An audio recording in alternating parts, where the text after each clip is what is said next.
entrepreneurs, welcome back to another episode of our weekly live Ask Me Anything sessions where for 20 minutes we go live here on YouTube and get your social media questions answered in real time. We've had a ton of questions submitted early, so we're going to dive in and we're going to be talking fast today because we want to make sure we get everything in. If you're joining me live, go ahead and drop your questions now. We're going to get as many answered while we're on air as possible. And the most important, most interesting question that I have been getting all week long, in fact, for the last 2 weeks, I've been hearing a lot of this, is should I hire someone to run my social media accounts? I spoke last week or 2 weekends ago at MagicCon, and this is one of the big questions that came up there as well, because people wanted to know, how do I live my daily life and also do social media? It's something that I don't necessarily have a lot of time for. Should I hire somebody else to do it because they know more than me? And I've heard just this question from the conventions that I was at. I've heard them from people that I was chatting with. I've had them come into my social media. So let's address this. Should you hire someone to run your social media accounts? The answer is yes and no. So let's break this down. If you are a company who creates a product, this is maybe a good choice for you to hire a social media manager. This might be great for someone who is selling your products for you and it's a big overarching company. If you are a big company like that, sure, hire a social media marketing manager. That's a great choice because these people are really highly skilled at talking on social media and building up your brand on social media. However, if we're talking about a personal account, which is most of who I'm talking to here, the answer is absolutely not. Should you ever hire someone to run your social media accounts? Now, there's a little caveat to this. We're going to get to that in just a second. But if you are running a personal brand, so you're a photographer, you're a professional mermaid, you are maybe running a small cafe or a coffee shop, maybe you're a candle maker, you should not, under any circumstances, be hiring somebody to manage your account for you. Why is that? This is because you are a personal brand. You are the face of your business. You are the one people are working with. You're the one that they're hiring. They're hiring your services. They're buying your products. It's coming from you. And if you are not there representing your business, that is an automatic fail for you in your business. And it's going to turn people off. They're going to look away. If they don't have that connection with you, if they're not seeing you on a daily basis, if they're not interacting with you, if they're not having that contact with you, they're not going to buy from you. Because people could buy candles anywhere. People could buy their brownies anywhere. They could hire any photographer. They're not here for the thing that you're selling. They're here for you. So you do need to be the face of your brand. You do absolutely need to be the one representing it, which means you need to learn how to do social media better. Now, I told you there was a caveat to this, and that is that you could hire a social media coach or consultant. Now, with this, you are not having someone push the buttons for you. They're not making your captions. They're not making your imagery. They're not creating what you're putting out there. You are still the face of your brand. You're still doing the work. But a coach or a consultant is going to sit down with you and structure what you are doing within your social media, help you figure out an action plan, and then let you create that content yourself so that you have that face-to-face interaction with people, that you can build up that trusting factor for them so that they will hire you. So hiring a coach or a consultant to sit down and maybe make an action plan or make a content schedule for you, this is a great choice. In fact, you can also hire photographers to help you with your imagery and your videography if you need to, but you need to be the one representing your brand on social media: Facebook, Instagram, Twitter, your Snapchat, your IGTV, your TikTok, your YouTube channel. All of this needs to be you. You need to be the face of your brand, and it's so incredibly important because people are hiring you, not the thing that you do or the thing that you are selling. So hiring someone to help you figure out what the best strategy is for this is a great choice. You can absolutely do that. I do this for clients, but I do not ever touch someone else's account. I will not manage an account for them because I think that it is not something that's going to be helpful to them. Also, it's not something that I want to do within my own business, but I do recommend hiring coaches and consultants to get you on the right track, to make sure you're posting quality captions that are going to get people involved with what you are doing and get engagement on your thing, on your platform. And I do recommend having that strategic conversation with people so you know where you're going and that trajectory that you're having with your strategic way of doing your smart social media marketing. I do not recommend hiring someone to run it for you because that is going to tank your business unless you're a big company that is not a personal brand. All right, moving on. Let's keep going because we've got a lot of questions and a lot of conversation going on today. And if you are joining me live, I would love to get your questions answered. Go ahead and drop those in the comments right now, and I will get as many answers while we're on air as possible. I see you guys are here hanging out. Thanks so much for joining me. Appreciate you being here. Let me know that you're here, even if you don't have a question, so I can give you a shout out. Mandy joined us on our YouTube page this week and said, I just screen shared for the first time last night. Thanks for these tips. She was talking about our video where we were talking about how to screen share on a YouTube Live or a Facebook Live through using an amazing program called Be Live. I showed you all the behind the scenes over there. And Mandy, I'm so excited that you screen shared. This is one of the best things that you can do for your business. And I'm so glad that you implemented this into your strategy. Congratulations on taking the next step.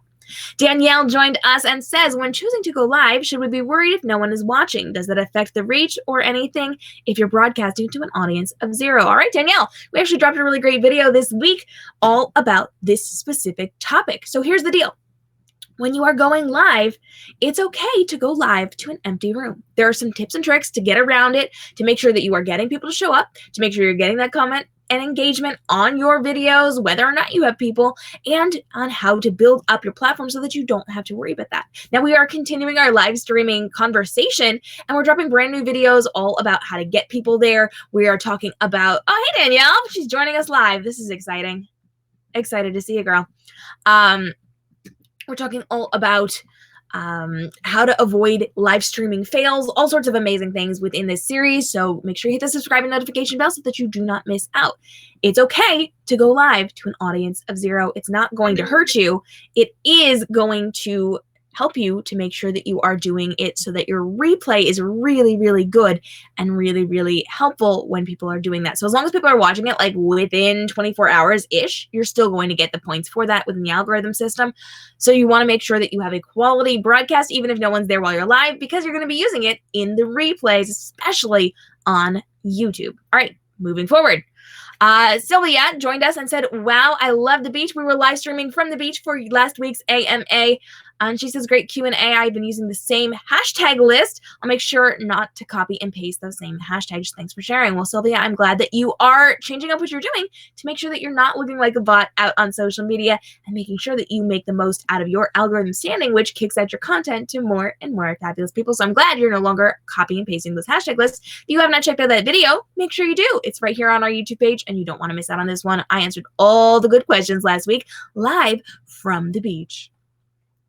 All right, Danielle sent in another question. She says, how important is it to separate your personal life from your business? I see some people with combined personal and business social accounts and some who keep them completely separate. Okay, when it comes to this, it is important to keep your personal life and your business life very, very separate. But that does not mean you can't share some of your personal life within your business account. So let me be very, very clear here. Your personal life needs to stay out of your business. If you are showing pictures of your kids, your cats, your Starbucks, family life stuff, your political affiliations, your religious affiliations, if you're doing all that stuff on your personal page, that is fine. Your friends and family want to see that. That's awesome. But the social media platforms do have rules and regulations about what you can and cannot do on personal and business pages. So specifically for Facebook, you cannot use your personal account as a business account. If you're talking business on your personal account, they will ban you from the platform. Just don't do it. You have to have a page over on Facebook. Instagram right now does not have those regulations, so you're good to go. But how many of your fans, your clients, your viewers, your subscribers, your members, your students, your whatever want to hear about what you did last night, or want to hear what your kid did at school, or want to see your child's kindergarten picture? They don't. So you actually need to keep your focus within your business on your client. Everything you do, everything you post, everything you say, every photo you put out there, every video that you create, all needs to go specifically to how you can help them grow in their lives, in their businesses, in whatever it is that you are doing. You are entertaining them or you're educating them. And tossing in your personal life is not going to help unless you can connect it to your business somehow. So I should not be seeing your personal life on your business accounts, period, unless you can connect it to something that you are using to educate people on. Does that make sense? You want to make sure that on your business account, you are letting people into your life a little bit, but you have to be very, very clear about what you're saying and what you're doing. We do have videos on this. We've got lots of trainings out there. I've been actually discussing this for many years in all of my different brands. And so you want to make sure you are heading up those videos as well.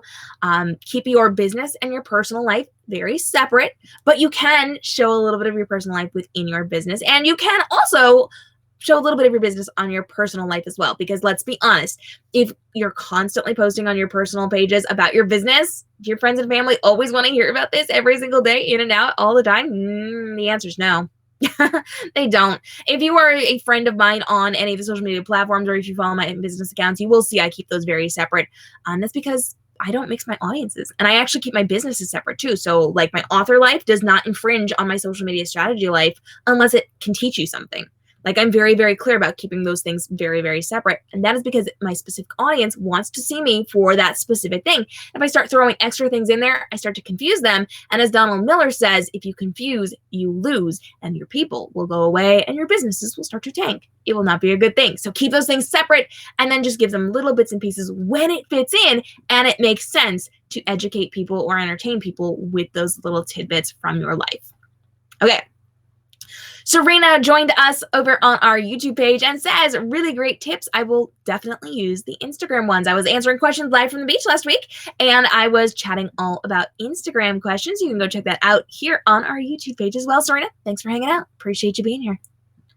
All right, plus size in the city Taylor commented, what if I filmed vertical? She was jumping into one of our videos where we talked about how to create vertical video for IGTV. And Taylor, the cool thing is if you filmed in vertical, you're good. You don't have to rotate it. You don't have to do anything. You can edit on your phone. There are apps that allow you to do that. You can check those out. I don't have any that I recommend because I don't actually use them. If you are using what I recommended in that video where we are using QuickTime and you're using iMovie and you're using those video editing programs to add overlays and things like that, if you filmed in vertical, all you're going to do is take the footage, rotate it, edit it, and then rotate it back. So it's just one extra step for you if you filmed in vertical and you are editing in a program that doesn't allow you to edit in vertical. You just have to flip it and then flip it back. Make sense? All right, let's move on. Teresa said, thanks for sharing this video. Yes, definitely don't want to seem like a bot to the algorithm. That would be terrible to have to delete your Instagram. Great video. Okay. So she joined our live AMA last week where we were talking all about how if you use hashtag lists, that can actually make you look like a bot. And we talked about how to fix that so that you don't end up looking like a bot because you can actually get banned from the platform, your account deleted, like all these things. So Teresa, I'm glad that you are not doing it. And thanks so much for hanging out and joining us for our weekly Ask Me Anything sessions where we go live every single Wednesday, 10 a.m. right here on the YouTube page, Eastern Standard Time, that is. I would love for you guys to come join us. If you've got questions right now, go ahead and drop those down below. We're going to keep going because I do have quite a few questions that came in this week. But if you're live, I would like to get your questions answered for you as well. All right. Danielle sent a great question in. She said, I've always felt messenger bots are less personable and really take away from the experience when I'm trying to reach a person or business. How do you think they help? And then I think the next one is actually about bots too. Tasha said, what are some Facebook bot programs that you recommend, like for making quizzes and personalized content? I tried Google, but it didn't actually help. But your video for Facebook Live bots showed up on the first page. Hey, all right. So Danielle and Tasha, here's the deal. If you have seen bots on social media that make you feel like they're not personal, you are looking at bad bots. These are not well constructed. These are not well done. Messenger bots are incredibly important for automating your Facebook page. You can do question and answers. You can do frequently asked questions. You can give away freebies. You can deliver bonus content to people. You can drop links. You can link them up to your live broadcast. They are the most amazing thing, second only to my live streaming platform in terms of things that I use in my business. If I had to get rid of everything I use in my business and I was only allowed to keep two things, the first would be my live streaming platform, Be Live, and the second would be my bot program. Everything else I can live without if I have to, aside from my newsletter program. But that is one of the most important things you can have in your arsenal as an entrepreneur. Facebook Messenger bots are amazing. And if they are not good, it's because the person creating them did not know what they were doing. So for me, I am using bots on my page to answer frequently asked questions to save me time. I am using it to deliver freebies. I'm giving bonus content. I am dropping links. I've created interactive choose your own adventure games. I have created quizzes all through my messenger bots. And the cool thing about it is I am very upfront about it, as you should be when using bots. So you actually have the ability to write whatever you want. It looks like it's typing. It feels like a real person, and it's amazing. For me, my messenger bot pops up and says, hey, I'm Allie. I'm Cam's bot assistant. How can I help you today? And then I give some options. People can go through them. They can pick what they need to know or pick what they want to download. And they frequently forget that they are talking to a bot. They think it's me because I am the person creating it. So it sounds like me. It sounds like they're having a conversation with me in real time.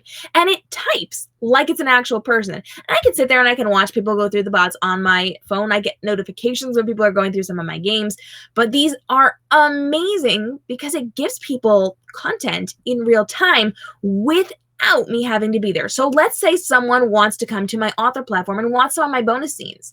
They could DM me, and then I could take like 4 hours to get back to them because I'm in the middle of a live broadcast. Or it could drop it immediately, and they could get it right then in real time. They don't have to wait for me to show up. They don't have to hope I don't forget. I don't have to hope that they don't forget. So if I show up 4 hours later and I send them whatever they requested, maybe they'll see my message and maybe they'll ignore me and maybe they'll forget about it or maybe they'll come back later. But if they can get it right then and there in that moment, that is going to make them take action faster and be more likely to do the thing that I'm trying to get them to do. There are so many ways that you can use bots, and I have so many videos out on there, but I also have my course. I've got my bot course for bosses. And you can check that out by going over to kmrobinson.com. The bot course is actually available right now. I've got it live. So if you guys want to learn how to create your own bots, button for button, click for click, information for information, exactly what you need to know and what you need to do on your bots to create your first 3 bots and every subsequent bot from that point forward. You can head over to kmrobinson.com and go over my courses. It's available to you right now, which is top secret because I actually haven't officially released it, but it is there. And I show you exactly what to do. Walk you through it within about an hour, hour and a half. I show you exactly how to set up those bots, and when you're done, it's done. It's there. You don't have to touch it again. You don't have to worry about it. It is set up, and then you can go forward and make more bots if that is something that you want to do. So there you go. Lots of information about bots. If you need more information about bots, please hit me up. I would love to get your questions answered, but we are going to move forward because I've got like a couple of minutes left, and then I gotta go because we only hang out for 20 minutes. So here we go. The Future Tech is here. Commented. Thank you so much for these tips. We'll definitely have... definitely cut that off. Sorry, guys. Well, I'm glad that you enjoyed the tips. The Future Tech is here. Thanks so much for hanging out on our YouTube page and watching our videos. Danielle says, that's a good point. I must always get the bots that aren't created very well. Listen, I've seen a lot of bad bots because people don't take trainings. They don't know what they're doing. With me, I walk you through specifically what to say, how to do it, what buttons to hit, how to make it personal, and how to make sure that it feels like a natural conversation so that you're not getting those bad bot experiences. So you can actually go check that out if you want, and check out the videos as we talk all about how to be leveraging bots within your brand. All right, moving forward. RVR City, Blog and Brandy. Sorry, guys. Blog and Brandy. Says, having a script and question is great. She was watching our video on how to live stream even if people aren't there. She says, I really like the title topic of this video. What a great question to tackle because I always worry about this. What if no one shows up while I'm live streaming? KM, you sound like such a pro at this. How often or how long should you live stream? And that actually ties into another question that we got from Alexis. She says, how often should I live stream to grow my YouTube? Okay, so here's the deal. How often should you live stream? Once a week. If you want to grow your YouTube or your Facebook or even your Instagram, you should be live streaming at least once a week. This is a once a week real-time face-to-face conversation with your people. This helps to build your trust factor with them and makes them much more likely to work with you and buy from you. It's a good thing. And it also makes sure that you get into a conversation with people so you know what they're looking for, what they want, what questions they have, what they would like to see from you, what questions they need answered. This right here, a live broadcast, is a great way to interact with people and find out what it is that they want within your business so you can offer it to them and make more money. So how often should you live stream to grow your YouTube channel or any of your social media platforms? At least once a week. And I do recommend having it at a specific time so people know and always show up, just like these live AMAs. Every single Wednesday at 10 a.m. Eastern, I go live here on YouTube to ask or to answer your questions in real time for 20 minutes. And then every single Thursday at 3 p.m., I go live for the Social Media for Bosses talk show, where I'm bringing you educators and amazing industry leaders to help you grow profitable businesses through smart social media marketing. And my fans know to show up Wednesdays at 10 a.m. Eastern and Thursdays at 3 p.m. Eastern to get that live interactive content from me and my amazing guest stars. And then Brandy also asked, how long should you live stream? Live streams are interesting. It depends on what you're doing. And we've actually done videos on this before. So the minimum I would say is 15 minutes. Usually it takes around 10 minutes for the social media platforms to kick it out and let people know you're going live. I do recommend typically going live between 20 and 40 minutes. But if you've got shorter content, 15 minutes is fine. If you've got longer content, you can go up to an hour. Depending on what you are doing, you can go over an hour. Sometimes my shows go a little over an hour, but I wouldn't recommend going longer than maybe like an hour and a half. But you do have the capability on Facebook to go live for up to 4 hours. I think it's, I want to say it's, nope, I'm not sure on YouTube. I wanted to say 8, but it actually might be longer than that. And you can live stream as long as you can keep people's attention. So don't go longer than you need to, but also don't go shorter than 15 minutes. Get all your great content in there, say it in a punchy way that people can hear it and move on. So 20 to 40 minutes is usually ideal. Up to an hour, a little over an hour is also great. If you can keep them engaged for an hour, you're good to go. And if you can keep them for like hour and a half, you're good to go as well. I wouldn't go over that if at all possible. All right. We're still powering through this. We got a lot. I'm going to talk faster, guys. Let's do this. Makeda says, oh my gosh, I often had to do this on my own in my Facebook group. So this was a necessary video for me. We were talking all about how to get viewers on your live streams and some tips and tricks to making sure people show up to those lives. Makeda, I'm glad that this is helpful to you. I get you. Sometimes you got to do that in those Facebook groups, and I'm glad that you can grow your Facebook group from some of these tips as well. Wellness Site Shop said, great tips. I definitely need to start live streaming more. Yes, you do, girl. Can't wait to see what you are going to be doing. And actually stay tuned because I'm about to announce a major game changer within this industry. It's going to help you so much, and I will totally get you prepared for your live streaming. So stay tuned. Big things coming. Danielle says, I know you advocate for posting directly on the platform and not through third-party apps or services, but if you had to pick a scheduling service, which ones do you recommend? Have you used any? So that is correct. I do not advocate for using a third-party app because it makes you look like a bot to the algorithm. It will ding you in the account, and it will send your content out to less and less people, and the more you do it, the less and less it's going to show it to people. Also, on that same note, when it comes to posting through a third-party app, it is going to hurt you in the algorithm system because you're not there live. If you're not there live and you're not interacting, that tells Instagram, that tells Facebook, that tells whatever, that you are not there to respond to people. So they're going to show it to less people. So posting specifically on your own, if you're the one hitting the buttons, that is incredibly important because it tells them that you're there. But then sticking around for maybe 10 minutes before and 10 minutes after is going to tell Instagram, Facebook, whatever, that you are there to support people and make sure they stay on their platform because you're having conversations with them. So posting and then running, that hurts your algorithm standing. Or posting from a third-party app and not being there at all hurts your algorithm standing. If I had to pick a scheduling service, I would say don't ever do it. Ever, for any reason.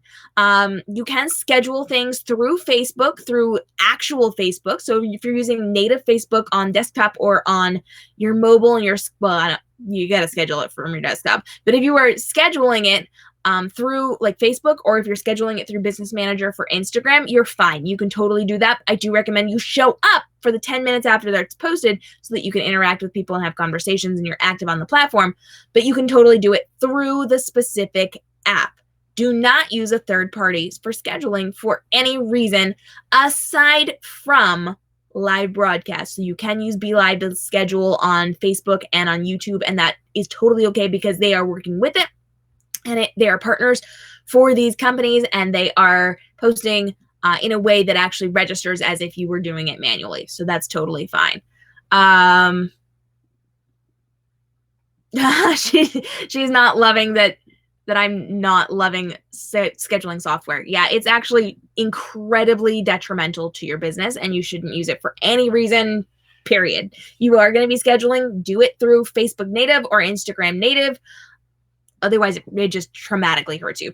Just don't do it. Just don't do it.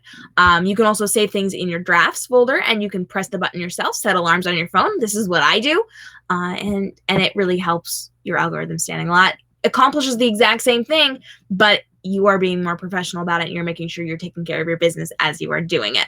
I know it's not what everybody wants to hear, but don't do it, period. All right. Harmony Homestead came and hung out and said, thank you so much for this useful information. I think I might be brave enough to do my first live soon. Hey, I am super excited to hear that. When you do your first live, please let me know. I will be there in the audience if I'm not live myself. And I will be there to support you and ask questions and interact with you. I'd love to hang out. So please let me know when you go live and let's do this together. All right, powering through this because we are a little bit over time and I need to get through all of this. Dr. Lara, said, this is brilliant and such great tips to help with live streams, even if no one is there. Hey, I'm excited that you enjoyed these tips. I can't wait to see what you're going to do with your live streams as well. Even if nobody shows up, you can make sure you have a killer live stream that actually helps you in the future. Philippe says, greetings, love your presentation. Recently, I bundled my IGTV videos into a feature called Series. My question is, how do I share the direct IGTV series URL without launching a video? Right now, you cannot. If that is something you want to do, what I recommend is creating a website or a subdomain on your site and putting the links to them on there and then sharing it through the website. That way they will not start directly as you are going with that. But we do have videos on how to embed links. This is actually on the video to embed links.